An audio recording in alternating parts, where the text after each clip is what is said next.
بسم اللہ الرحمن الرحیم اللہم صلی علی سیدنا و مولانا محمد وعلی آلہ واصحابہ وبارک وسلم صلاۃ والسلام علیک یا سیدی یا رسول اللہ وعلی آلک و اصحابک یا حبیب اللہ۔ آج کی گفتگو انتہائی ایک اہم موضوع پر، اور وہ نماز کے متعلق گفتگو ہے۔ ہمارے ہاں مسلمانوں کے اندر دو گروہ ہیں، ایک اہل سنت و جماعت یا سادہ لفظوں میں حنفی، یا اس سے سادہ لفظوں میں مقلدین، تقلید کرنے والے، اور دوسرا گروہ جو ہے وہ اپنے آپ کو غیر مقلد یا اہل حدیث حضرات۔ اب احناف چونکہ نماز کے اندر رفع یدین نہیں فرماتے، اور غیر مقلد حضرات رفع یدین کرتے ہیں۔ اب دلیلیں دونوں کے پاس ہیں، دونوں کے پاس دلیلیں ہیں۔ اب دیکھنا یہ ہے کہ قوی اور مضبوط دلیل کس کے پاس ہے۔ پہلی بات تو یہ یاد رکھو کہ نماز کے اندر رفع یدین یعنی نماز کے دوران رکوع میں جاتے ہوئے، رکوع سے اٹھتے ہوئے جو یہ رفع یدین کرنا ہے، یہ جو مسئلہ ہے یہ ایک فروعی اختلاف ضرور ہے، عقائد کا اس میں اختلاف نہیں ہے۔ اور جتنے بھی اہل سنت و جماعت کے لوگ ہیں، ان کا یہ موقف ہے، یہ ماننا ہے کہ شروع اسلام کے اندر رفع یدین کیا جاتا تھا، نبی کریم صلی اللہ علیہ وسلم رفع یدین فرماتے تھے، پھر آہستہ آہستہ یہ چیزیں منسوخ ہوئی اور آقا علیہ الصلوۃ والسلام نے رفع یدین کو ترک فرما دیا۔ چونکہ حضور نبی کریم صلی اللہ علیہ وسلم کے بعد والا عمل پہلے عمل کو منسوخ کر دیتا ہے، اس لیے بعد والے عمل اور بعد والی احادیث کو دلیل پکڑ کے رفع یدین کو ترک فرما دیا۔ دوسرا مسئلہ اس میں یہ ہے کہ یہ کوئی اتنا بڑا مسئلہ نہیں ہے کہ آپ اس کی بنیاد پر کسی کے ایمان پر حملہ کر دیں کہ جس نے رفع یدین نہیں کیا لہذا یہ بدعتی ہے، یہ مشرک ہے، یہ نبی پاک علیہ السلام کی سنت کا باغی ہے، یہ حدیث کا منکر ہے۔ اس طرح کے جملے اپنی اچھی تقریروں میں ذرا لذت پیدا کرنے کے لیے، اور لوگوں کو جناب یہ بس ہماری طرف آ جائیں، اور جس نے رفع یدین نہیں کیا اس کی نماز ہی نہیں ہوئی۔ ایک بات یاد رکھو، یہ میں نے ابتداً یہ چیزیں تمہید کے طور پہ، نماز کے اندر کچھ شرائط ہیں، کچھ فرائض ہیں اور کچھ واجبات ہیں۔ فرائض وہ ہیں، یہ بات میں نے بارہا اپنے پہلے درسوں میں کر دی ہے کہ فرض وہ چیز ہوتی ہے جو اللہ کے قرآن سے ثابت ہو، اور نماز کے اندر اصول ہے کہ نماز کا کوئی ایک فرض بھی ترک ہو جائے گا تو نماز سرے سے ہوگی نہیں، وہ جان بوجھ کے رہ جائے یا بھول کر رہ جائے نماز کا کوئی فرض۔ اسی طرح شرائط نماز میں کوئی ایک شرط بھی فوت ہوگی تو نماز نہیں ہوگی۔ باقی اس کے علاوہ جو چیزیں واجب ہیں نماز کے اندر، وہ جان بوجھ کے چھوڑی تو نماز نہیں ہوگی، دوبارہ پڑھنی پڑے گی، بھول کر رہ گئی سجدہ سہو ہے۔ باقی اس کے بعد سنتیں ہیں، نبی علیہ الصلوۃ والسلام کی سنت ہے، کچھ سنتیں متواترہ ہیں، سنتیں مؤکدہ ہیں، کچھ سنتیں غیر مؤکدہ ہیں۔ تو نماز کے اندر سے اگر کوئی سنت رہ جائے، یہ کسی حدیث کے اندر کسی مفتی کا کوئی فتویٰ نہیں کہ اگر سنت رہے گی تو نماز نہیں ہوئی۔ حکم یہ ہے کہ سنت چھوٹنی نہیں چاہیے، چھوڑنی نہیں چاہیے، اگر رہ گئی تو نماز ہو جائے گی۔ اب پہلی بات یہ یاد رکھو کہ جو حضرات رفع یدین کرتے ہیں ان کے نزدیک بھی رفع یدین کرنا سنت ہے، فرض نہیں ہے، نہ شرط ہے نہ فرض ہے۔ لہذا ایک چیز تو طے ہے، اگر کوئی رفع یدین نہیں کرتا تو پھر بھی نماز ہو جاتی ہے، نماز پھر بھی ہو جاتی ہے۔ جو فرض اللہ نے اس پر فرض کیا ہے جو نماز کو، وہ فرض اس کا پورا ہو جاتا ہے۔ ایسا نہیں کہ اگر رفع یدین کیا نہیں جی نماز ہی نہیں ہوئی۔ وہ چیزیں بیان کر دی ہیں کہ جن کے بغیر نماز نہیں ہوتی، جیسے تکبیر تحریمہ پہ سارے متفق ہیں کہ یہ شرائط و فرائض کے اندر شامل ہے کہ جس شروع کی جاتی ہے تکبیر تحریمہ، نماز جب شروع کی جاتی ہے پہلی تکبیر، اس وقت ہاتھ بھی اٹھائے جاتے ہیں،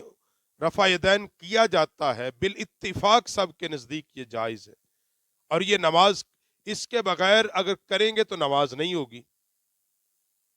اسی طرح قرات ہے، رکوع ہے، سجود ہے، قعد اخیرہ ہے، خروج بے سنعہ ہی، یہ چیزیں وہ ہیں جن کے بغیر نماز نہیں ہوگی۔ نماز سے پہلے شرائط ہیں، طہارت ہے، ستر عورت ہے، استقبال قبلہ ہے، وقت کا ہونا ہے۔ باقی اس کے علاوہ جتنی چیزیں ہیں وہ سنت ہیں۔ ہم یہ نہیں کہتے کہ سنت کو ہلکا جانا جائے، جو سنت کو ہلکا جانے اہل سنت کے نزدیک تو اس کا ایمان ہی مکمل نہیں ہے۔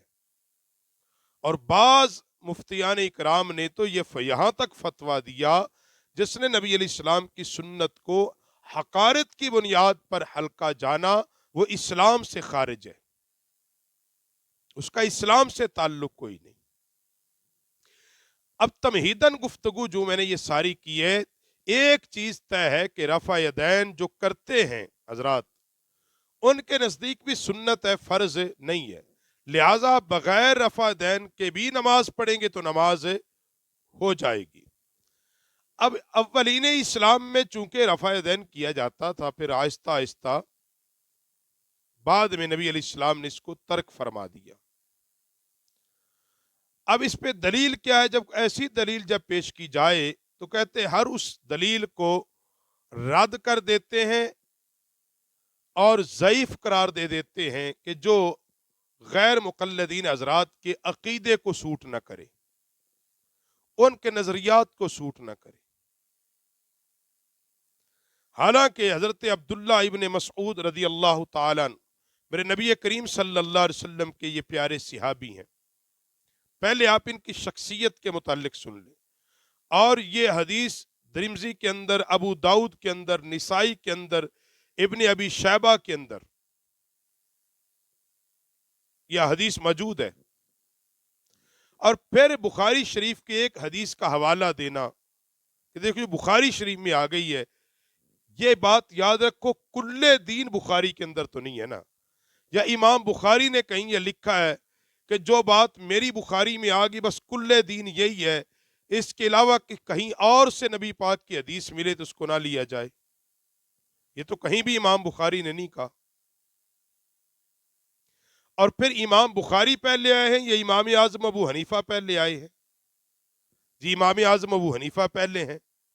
صحابہ کا قریب ترین دور کن کا دور ہے؟ امام اعظم ابو حنیفہ رحمۃ اللہ علیہ کا دور ہے۔ صحابہ سے کس نے علم حاصل کیا؟ امام اعظم ابو حنیفہ نے علم حاصل کیا۔ صحابہ کو نماز پڑھتے ہوئے اور تابعین کو نماز پڑھتے ہوئے کس نے دیکھا؟ امام اعظم نے دیکھا۔ تو پھر قول کس کا زیادہ ٹھیک ہے؟ جس نے نبی علیہ السلام کا قریب ترین زمانہ پایا۔ اصول یہ ہے، قول اور بات اس کی زیادہ ٹھیک ہے۔ تو امام الائمہ سراج الائمہ حضرت امام اعظم ابو حنیفہ حضرت نعمان بن ثابت رحمت اللہ تعالی علیہ، آپ نے زمانہ صحابہ کا زمانہ پایا ہے، آپ تابعی ہے، حضور علیہ السلام کا قریب ترین زمانہ پایا ہے، اور آپ امام بخاری مسلم ان محدثین کے اساتذہ میں شمار ہوتے ہیں۔ تو پھر قول اور روایت وہ زیادہ بہتر اور ٹھیک نہیں ہے جو امام اعظم ابو حنیفہ سے روایت ہو۔ اور یہاں حضرت عبداللہ بن مسعود کون صحابی نبی علیہ السلام کے؟ یاد رکھے، حضور علیہ السلام کے جو سب سے قریب ترین صحابی جماعت صحابہ ہے، ان کے اندر جو سب سے قریب ہے حضرت عبداللہ بن مسعود ہے، اور صحابہ کے اندر جو فقیہ عالم وہ عبداللہ بن مسعود ہے، اور جو اللہ کی کتاب کے حدود اللہ کے بہترین عالم وہ حضرت عبداللہ بن مسعود ہے۔ اور نبی علیہ السلام کے ساتھ سفر میں، حجر میں، خلوت میں، جلوت میں سب سے زیادہ جو حضور علیہ السلام کے ساتھ رہتے تھے وہ بھی حضرت عبداللہ بن مسعود تھے۔ بلکہ آپ کو یہ کہا جاتا تھا نبی علیہ السلام کے نالین اٹھانے والا، کہ آپ آقا علیہ السلام کی مبارک جوتیاں حضور کے نالین اٹھایا،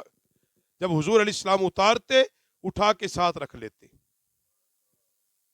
نبی علیہ السلام کا تکیہ اٹھانے والے، نبی علیہ السلام کی مسواک اٹھانے والے۔ تو میں نے یہ جو چیز بیان کی کہ حضرت عبداللہ بن مسعود اس پائے اور اس اعلیٰ درجے کے صحابی ہیں، اور پھر سیدنا فاروق اعظم جیسے جلیل القدر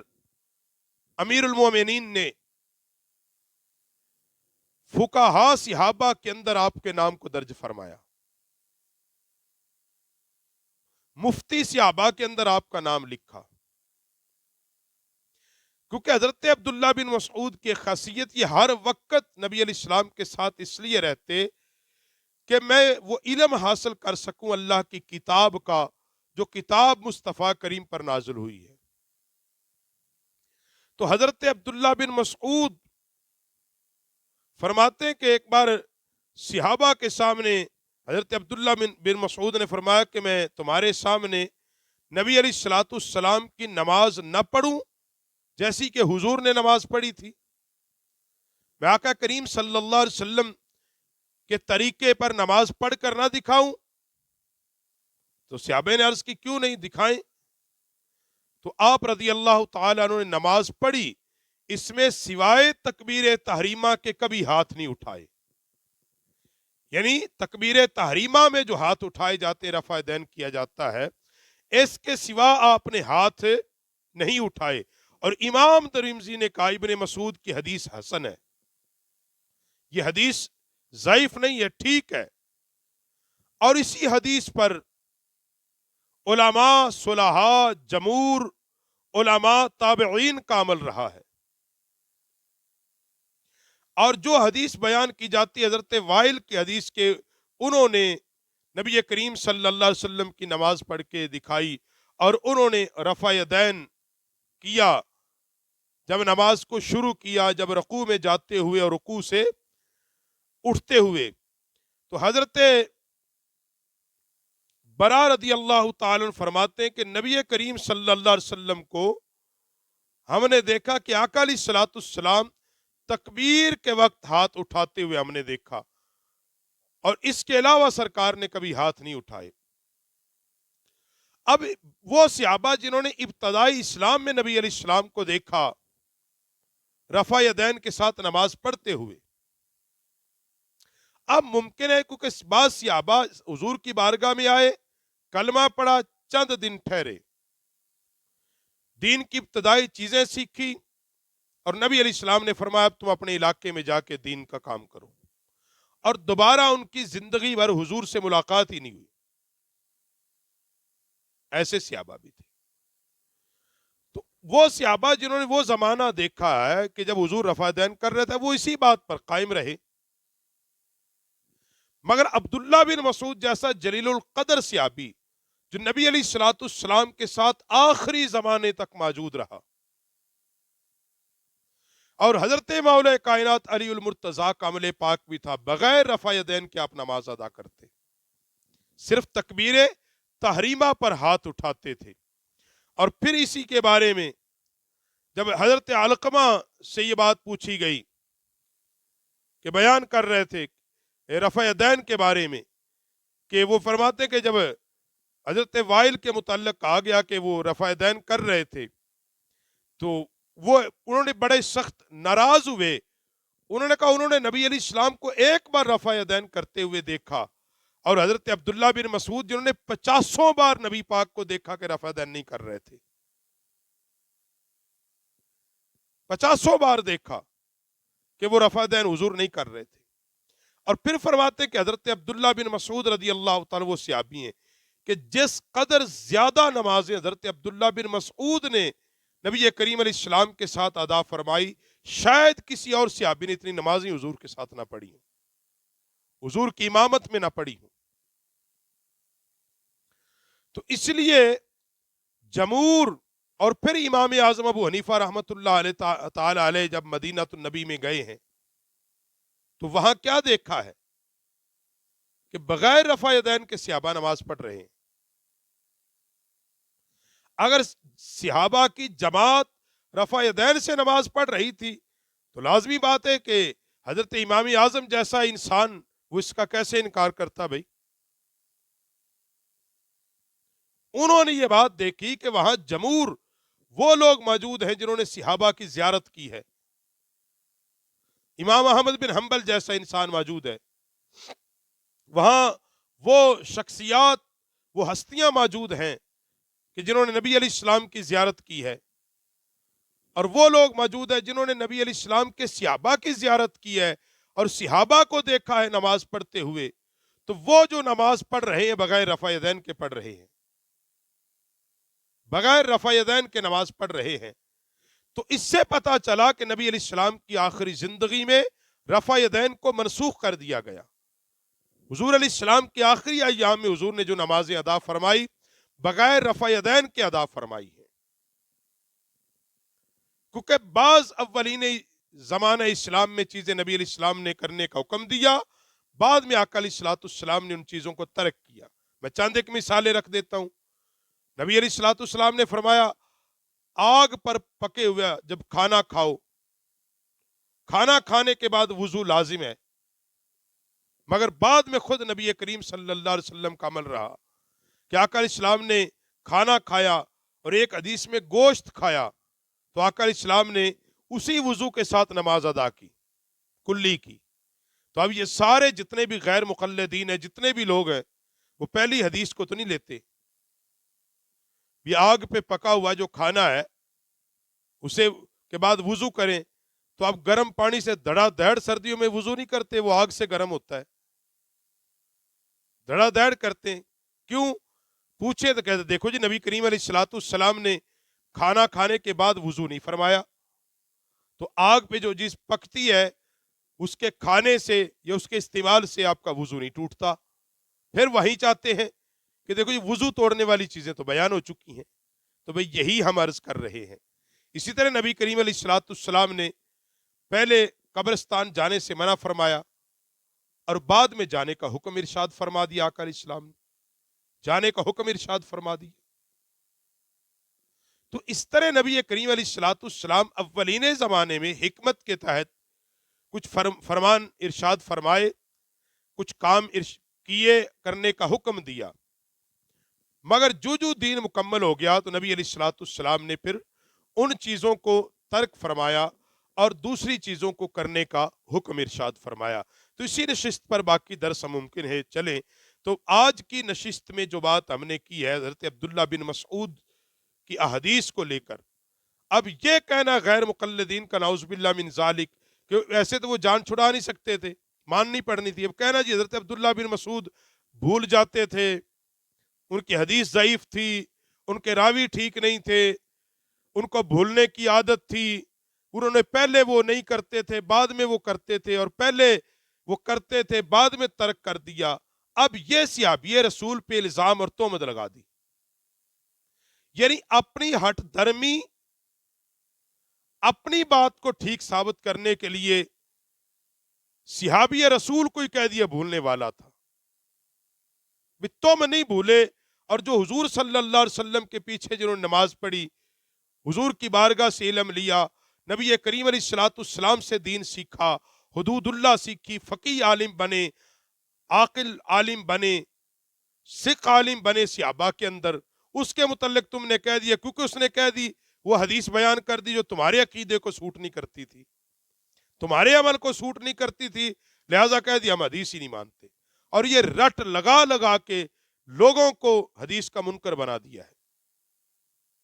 ہر وہ حدیث جو تمہارے عقیدے کو ٹھیک نہ کرے، سوٹ نہ کرے، ٹھیک نہ بیٹھے تمہارے نظریات و ذہن کے مطابق، یہ جی ضعیف ہے، اور لوگوں کو اس کا عادی بنا دیا ہے۔ خدا کے لیے ایسا نہ کریں، اس لیے اہل سنت والے اتنے وسیع و ظرف ہیں، کھلے دل کے لوگ ہیں، انہوں نے کبھی بھی یہ بات نہیں کہی، تقلید کرنے والوں نے، حنفیوں نے، امام اعظم کی فقہ پہ عمل کرنے والوں نے، کہ جو رفع یدین کرتے ہیں ان کی نماز نہیں، کبھی نہیں بھئی کریں، کبھی انہوں نے اپنی مساجد میں آ کے اہل سنت کے امام کے پیچھے وہ آ کے رفع دین کرتے ہیں، ایک آدمی ہوتا ہے، کبھی کسی نے اعتراض نہیں کیا، بھئی ٹھیک ہے ان کا حق ہے، یہ بھی سنت ہے، اگر وہ کر رہے ہیں تو ٹھیک ہے۔ پھر جو نہیں کرتے ان کے متعلق کہنا یہ بدعتی ہیں اور یہ باغی ہیں اور یہ جناب منکر حدیث ہیں اور ان کی نماز ہی نہیں ہوئی، تو یہ فتویٰ کہاں سے لے کے آ گئے ہو؟ میں نے ابتدا میں جو بات عرض کی ہے کہ جن چیزوں سے نماز ہو جاتی ہے قرآن و سنت نے وہ بھی بیان کی، اور جن سے نماز نہیں ہوتی، نماز ٹوٹ جاتی، وہ بھی بیان کر دی، اس کے علاوہ کون سی چیزیں ہیں؟ اس کے علاوہ کوئی چیزیں نہیں۔ تو اللہ رب العالمین ہمیں دین کی فقاہت نصیب فرما دے۔